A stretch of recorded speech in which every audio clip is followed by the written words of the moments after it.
Hello, all, and welcome back to another episode of TV and Us, a conversation show about the TV series we just can't stop talking about. My name is Jennifer Hahn. And I'm Sarah Callan. And each season, we focus on a different show, reviewing it episode by episode, and we invite you to watch along with us.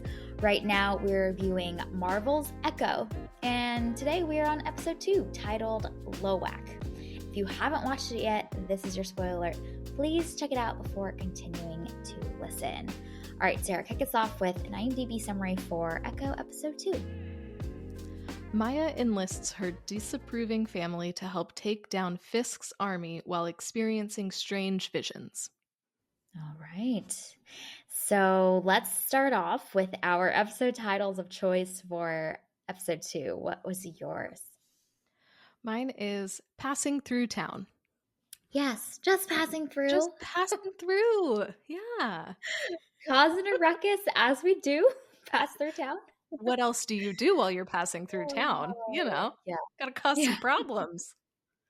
Anyone who's ever passed through any town has never left like peace and quiet in its wake. You know, that has never happened ever in human history. Yeah, Maya is just following a time-honored tradition of leaving chaos after passing through town. Yep, just stirring stuff up. My episode title is Just Lay Low. Nice. Yes. She's for sure doing that too. Doing a lot while laying low, but I think the laying low has come to an end by the end of the episode. We are no longer low. We are very much seen above the grass. Yeah, she has been found out. She has been found. Okay, let's just kind of dive into this episode and share our thoughts about it. Lots of things that we're looking for, anticipating for episode 2 after our episode 1 discussion. Did it come to fruition for you? What are your thoughts? Yeah, I think that this episode is weaker than the first one, which is kind of surprising because the first one I think is a bit of a mess when it comes to the writing and the pacing. And I think that this episode also suffers from some of those same things. It's quite a short episode, and for me, it felt as though it was both too short and too long at the same time, which is kind of a weird sensation. I'm really not sure what to do with that. And I think Alaqua Cox is the best part of this show, and she's doing a great job.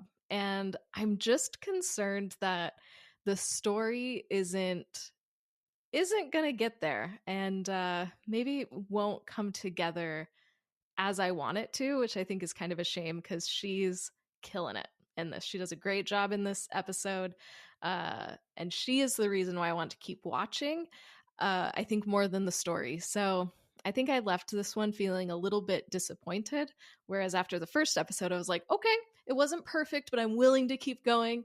This one I was like, oh no, this might not come together as well as I wished it would. So I don't know, we'll see what happens as we continue through the show. Yeah, just some math here. We finished episode 2 out of 5, which means we are 40% of the way through this story. I did just like superimpose that little mental picture onto like the kind of structures of a movie, because I'm like, realistically, you've got maybe 5 hours of content here, which, as of late, some of our movies are 2.5, 3.5 hours long. So you can kind of think about like, okay, in the arc of a movie, where would we be? And I think we are way far behind. Like, it feels like we are just getting started, and I feel like we are only at like the 10% mark of laying foundations. I expected so much more to happen in this episode. And while there are some significant details, new like relational things are coming to the surface with her relationship with Bonnie. She's discovering her powers. I just feel like we are just getting the seat warm, and getting settled in. But we only have 3 episodes left, so I'm like really now just mostly out of curiosity, not even out of like maybe excitement for the story, but mostly out of curiosity for the storytelling to see how are we going to journey for the next 3 episodes, because there I don't think there's enough meat and potatoes that have been served up yet for us to really like sink our teeth into something here.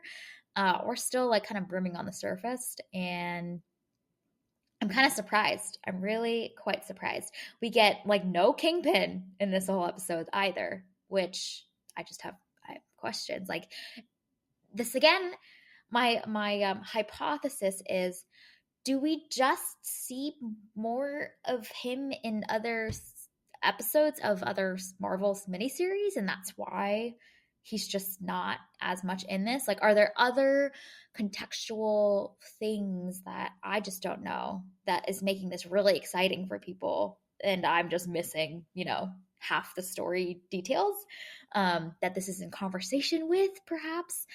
I don't know, but this is not working for me at all. Yeah, I don't think that it's just you. I'm trying to do a real quick IMDb search here, and my fingers are not moving fast enough to make this It's really okay. We'll work. fill the space. Uh, Just a few but words. okay, so he is in 4 episodes of Echo. Oh, he's in 2 episodes of Hawkeye, which I Yeah. also haven't seen. So Yeah. maybe there's something there. And then obviously he is in the Netflix Daredevil show. Mm. Um, but I think, and I haven't seen Hawkeye, so I might be very, very wrong in this. I might have to go watch Hawkeye, which I really don't want Right. to do, but we might just have to, so we have all the context. Um, but I do think that it's interesting that he is omitted from this episode, and I wonder if if she thinks that she killed him, and this is just like him, I don't know, like her still continuing to think that, or like maybe he's I mean, he did get his eyeball shot, so I would imagine that that takes a while to recover from, and I don't know how long it's been since that incident was, so maybe he's in a coma or he's in the hospital, I don't know.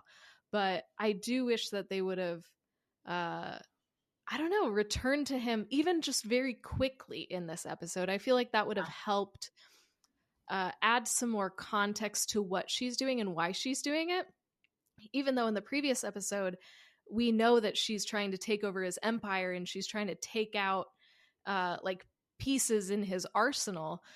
But I wish that this episode had reminded you of those facts, maybe, or shown how her actions are related to the bigger picture. Because I don't know, for me at least, it just kind of felt out of nowhere like, okay, now we're doing this like train heist ish situation. That's fun and exciting, but what does that have to do with anything? And then it finally comes full circle towards the end, and we learn that she actually has a plan.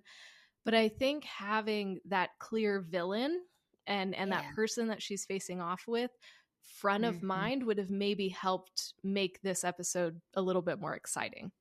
Yeah. Totally agreed.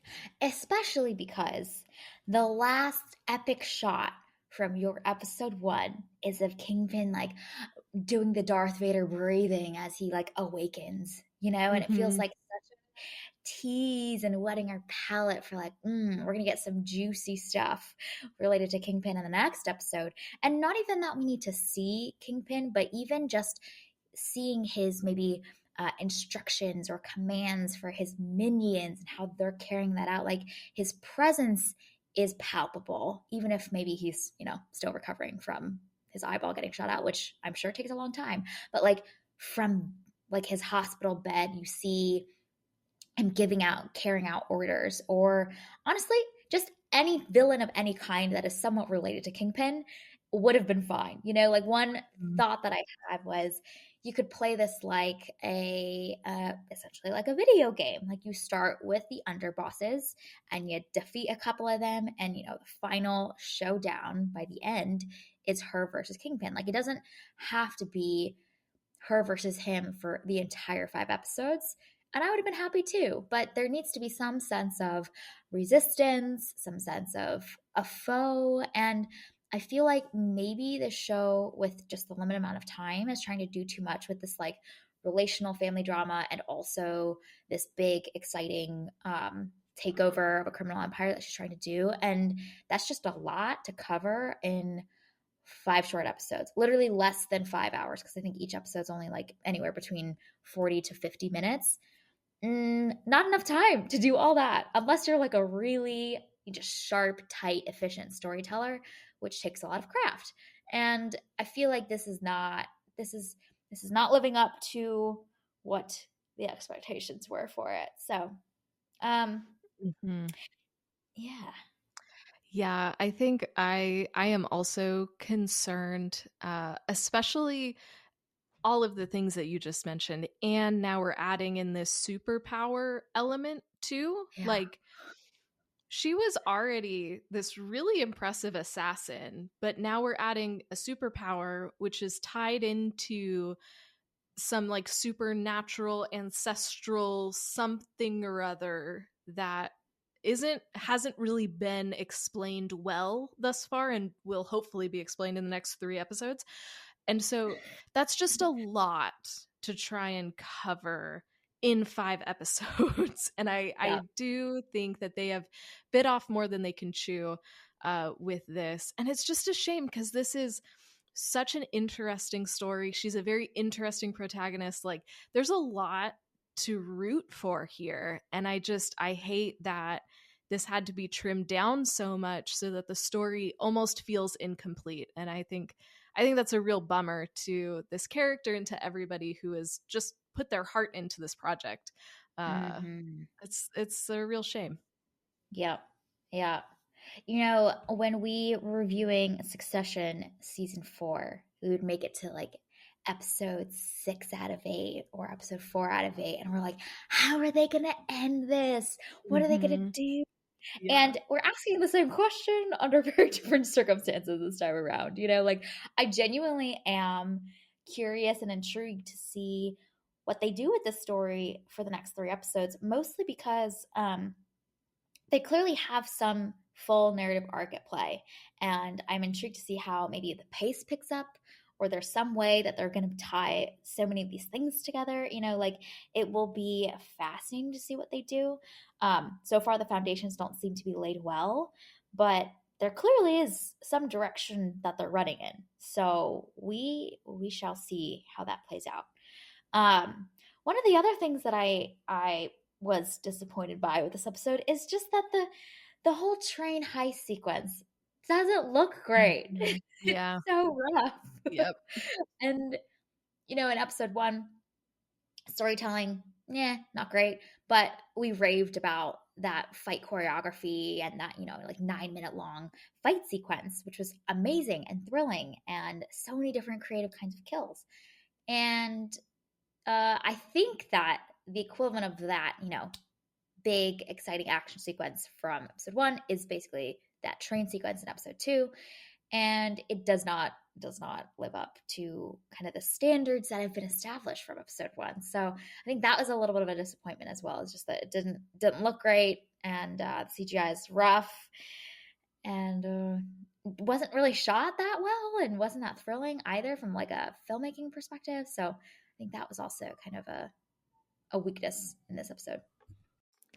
Yeah, and I think that is a big part of why, even though this episode is so short, it felt really, really long to me, is because that train sequence takes up a good chunk of this episode. And I wasn't really engaged in it. And I think, again, like, I knew that she was doing this to try and take out Fisk, but also there wasn't any like real danger in it. I don't think, like, I didn't understand the stakes of it, I guess, is why I wasn't as into this as I maybe could have been. Except for at the end when she got her leg stuck in the train and I was like, oh god, that's awful. Like, I was so concerned for her.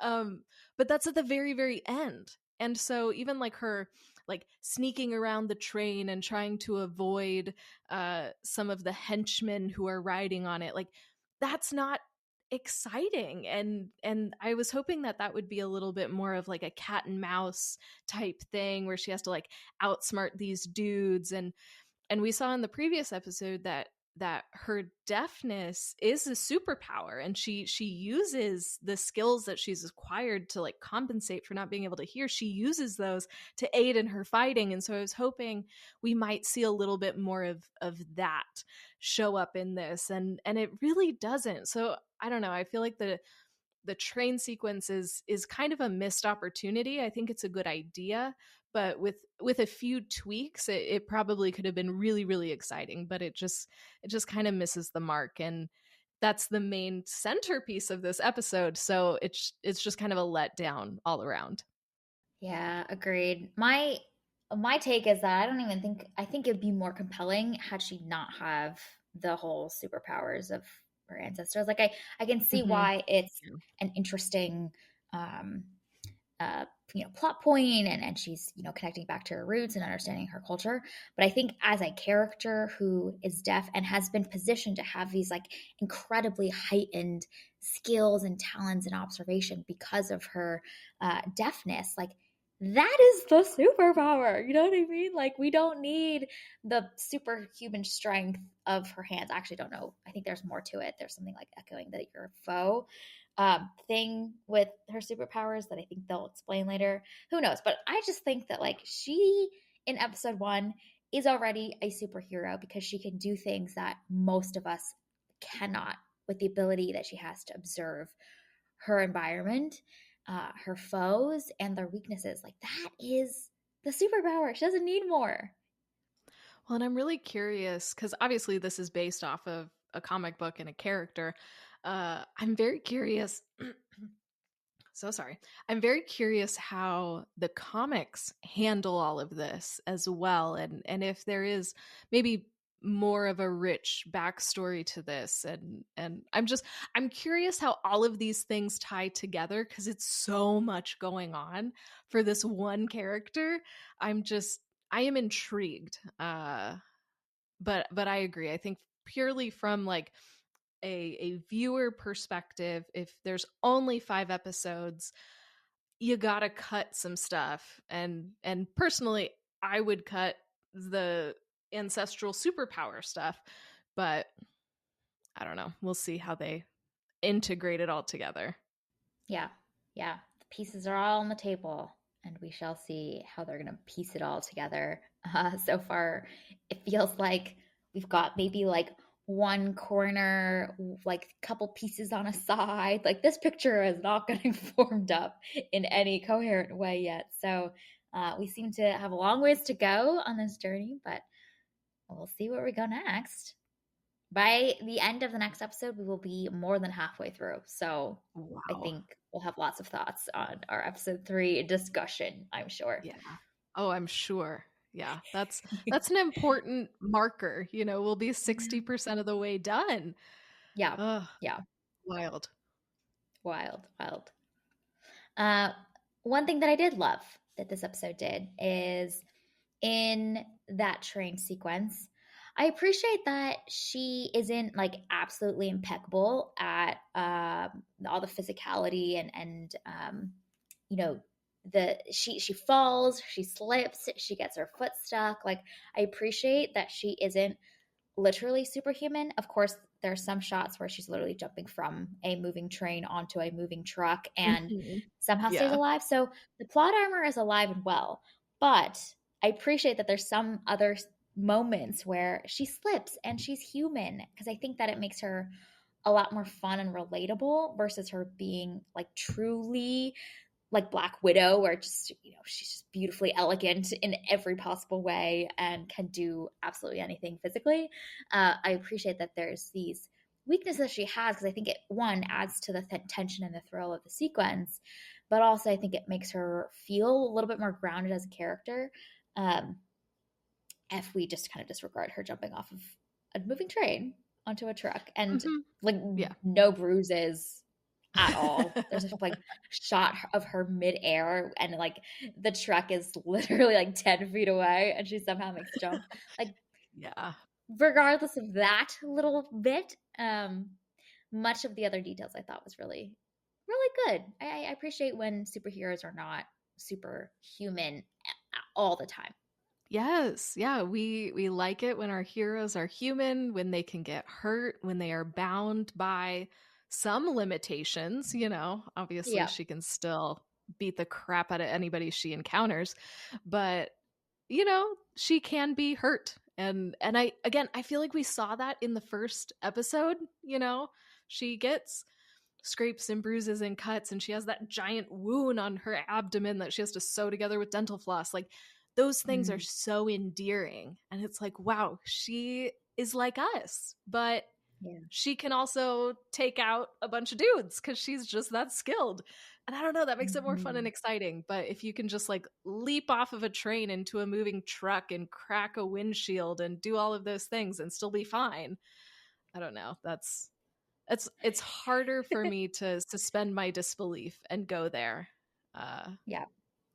You know, I mean, that scene, the mistake that they made was really the fact that they included a very long shot of her midair in slow motion. You know, mm, like just cut straight from she's jumping and then she lands. And, you know, like we're like, okay, it's kind of crazy, but it's fine.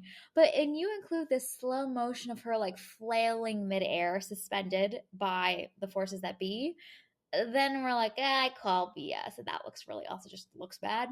So I think they just cut that little several second long clip that feels very long. And I think it could have been at least a little bit better. yeah, I kind of almost just wanted to just not see how she got off the train. Mm. Uh, because that was one of the questions that I was asking in my head while she was on the train. I'm like, what is your plan for getting off of this stupid thing? Like, how are you going to navigate this? And I did not like the jumping onto the car to avoid the tunnel option. Uh, so I don't know. I wish that they almost would have copped out and just been like, really, really tense. She's on a train. And then all of a sudden, she's not on the train anymore and everything's fine. And we just can use our imagination to fill in the blanks, which I don't know. Normally that annoys me, but I think I was more annoyed by what they did do. So that's my solution.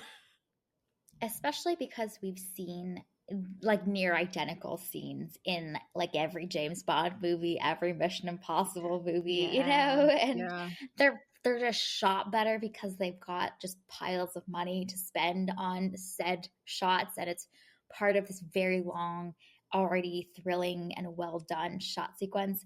So you know, the idea of like I'm on a train and a tunnel is coming, like we've seen 10 million times before, and they're executed well. So just don't if you're an apple that is smaller, don't put yourself next to very large juicy apples in the produce aisle. You know, like just know what you're good at, and like you mentioned, just cut that entire sequence and spend more time on character development, some of this family drama stuff, all the things that are really going to hook your viewers in and connect with this character. Okay, I have one more idea that I just thought of Okay. for ending the train sequence. Uh, Presumably, she knew the route that the train was going. I would imagine that you would probably be able to figure out where a tunnel is geographically on your train's route.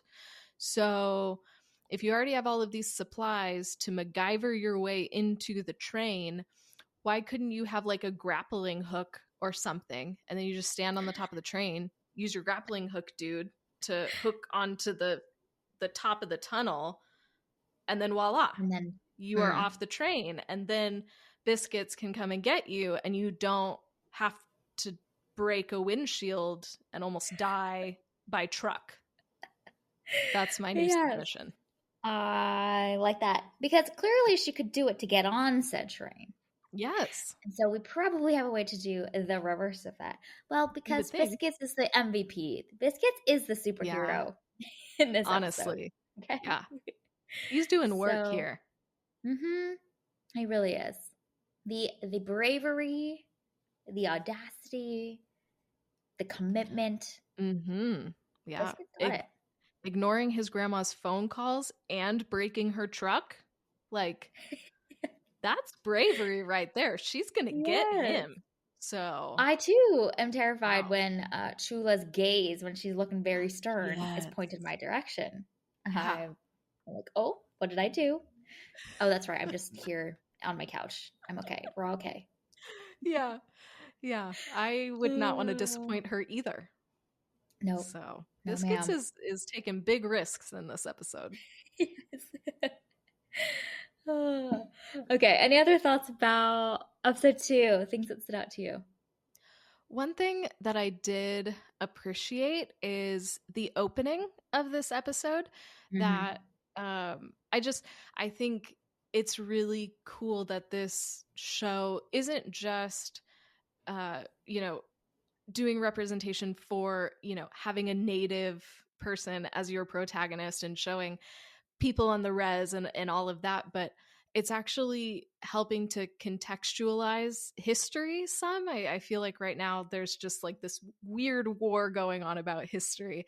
And so I love that this opening is saying, like, hey, remember, there were native people here in the United States and they weren't uncivilized, they weren't savages, but they had language and culture and forms of entertainment and ways that they would relate to one another, and they had their own society here in these places many years before Europeans ever got to this land. And so I thought that that was a really cool and entertaining way to show the history of indigenous people, and maybe help people who don't know about this to have some of that context that they might not have learned otherwise. And I don't know how like accurate to history that whole thing was, but I thought it was just a really cool way to show, hey, these people are here and this was their home. And I think that that's a really important part of this to add into the mix. Yeah, and it seems to be a pattern, at least with our very, our two data points in our data set. But both episode 1 and episode 2 seems to start from there. And then you kind of can see things that are introduced in that opening sequence from like kind of rooting in the ancient history for these people and how that is a silver thread throughout the rest of the episode. So in this case, there's things we learn around this idea of the powers and the connection through ancestry that we then see Maya employ later on. So I am also intrigued to see if this is the way that episode 3 gets introduced, where we start with this opening sequence rooted in their culture and their story, and then we kind of then jump to present time. I think it's just like a really interesting way, because I think most of the time we would have started somewhere and then flash back to, but it's such an intentional choice to open with rooting in where we came from and then fast forwarding in time to the present. I thought that just kind of, I'm intrigued to see if that is a kind of framing device that they continue to use through the next 3 episodes, to root in that culture and that history. And I hope that it is, because it's just such a different way of looking at things. I feel like, especially in like white culture, we're very focused on like the immediate, and there tends to be less emphasis put on like ancestors and where we came from and traditions and things like that. Like, I don't know, it tends to be this very like small isolated nuclear focus, whereas other cultures are much more expansive and think about ancestry and think about the ancestors, and that directly plays on their lives. And so i I love, at least for these 2 episodes, that we've seen that kind of different framing, this different way of looking at things that is not the lens that I tend to use. So I think that that's very creative, very interesting, and it's one that I hope they continue for the next 3 episodes. It's such a different way to structure it. Yeah, I totally agree. I think it's really smart and wise for them to do that, because in the chronology of time and our history, we start with this, like this is our roots. And the way we understand ourselves always traces back to where we came from, versus we tend to, like you mentioned, start from this is the thing that's happening right now. And now let me go figure out where I came from. It's like, no, this is the way that time has unfolded. And so we start from where we came from to then inform where we want to go into our future. I think it feels like such an intentional choice. I hope that they continue with it, and I'll be intrigued to see the first few minutes of episode 3. We shall find out. We sure will. Our hypothesis will be tested. Yep. Awesome. Shall we give out some awards? Yeah, let's do it. Ready. Okay. Category 1 is achievement in superheroing. Who gets this award and for which moment? Yes, I would like to give this award to Scully for creating a temporary solution for her leg from parts that he Yeah. just had lying around in his shop. Just casual, you know? Yeah, no big deal. Just building a Oh, whole new man. leg. Yeah, that is so functional and she can immediately put on. Mhm. Amazing. Yep, That is some superhero powers right there, if I I ever did think see so. one. Yep, My award, I would like to give this one to Biscuits nice. for his just bravery and for his resilience and for his willingness to plug in and help a loved one in a Mm-hmm. moment where he is very scared, very terrified. But you know what? He continues on. The minute that he loses her location, that could be a quick out. Like, I don't know. Mm-hmm. We've Yeah. lost you. But he continues down off the road, starts off roading with his truck. And in the face of his potentially very stern grandmother looming over his head, he still commits to task. So, Biscuits for his commitment and his bravery. Mm-hmm. No, that's great. Yeah, I feel like we're those are like Dumbledore the end when they're giving the house cup. They're like, 50 points to Neville Longbottom for his bravery. amazing. Yes. Oh, man. Biscuits gets those 2 points. Yes, He did he great. really does. Okay, next category is achievement in grit. Who gets this award or for what moment? Yeah, I would like to give this to Chula for enduring her nosy neighbor's small talk.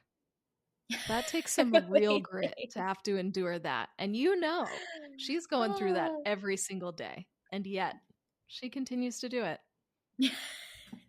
That's a great choice. Gosh, small talk is the bane of my existence. Yeah, it sucks. And Chula handles it like a champ. She sure does. I would like to give this award to everyone who is playing that game in the opening sequence because Mm-hmm. that looks incredibly, I mean, they're all going for it. The commitment is there. It is palpable.